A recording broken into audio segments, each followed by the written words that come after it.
सुरक्षित र भरपर्दो रूपमा मोबाइल ब्याङ्किङ कारोबार कसरी गर्ने?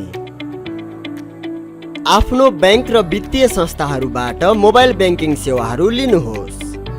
आफ्नो नामको मोबाइलमा सम्बन्धित बैंक र वित्तीय संस्थाको मोबाइल ब्याङ्किङ एप डाउनलोड गर्नुहोस्।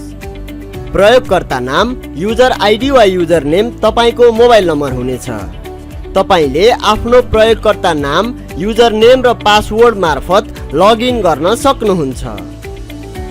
कुनै पनि प्रकारको वित्तीय कारोबार गर्नका लागि तपाईलाई कारोबार पिन, ट्रान्जेक्सन पिन आवश्यक पर्दछ। लगइन गरेपछि तपाई आफ्नो बैंक खातामा प्रवेश गर्न सक्नुहुन्छ। आफ्नो खातामा उपलब्ध ब्यालेन्स जाँच गर्न, स्टेटमेन्ट हेर्न, बैंकको अन्य खातामा रकम पठाउन, बिल भुक्तानी, बिमा प्रिमियम, हवाई टिकट बुक गर्न लगायतका विभिन्न कार्य गर्न सक्नुहुनेछ। कुनै पनि कारोबार गर्दा कारोबार रकम प्राप्त गर्ने खाताको विवरण र अन्य विवरणहरू आवश्यक हुन्छ।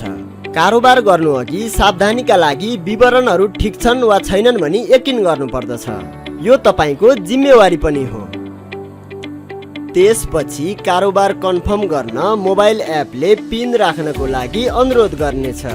त्यसपछि तपाईले आफ्नो कारोबार पिन राख्नु पर्दछ।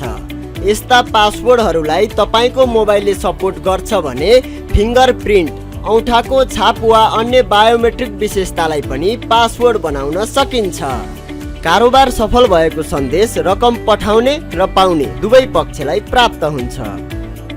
कारोबार सकिएपछि आफ्नो मोबाइल ब्याङ्किङ अनिवार्य रूपमा लगआउट गर्नुपर्दछ। आफ्नो user name, password, pin, OTP जस्ता संवेदनशील विवरण गोप्य राख्नुपर्दछ।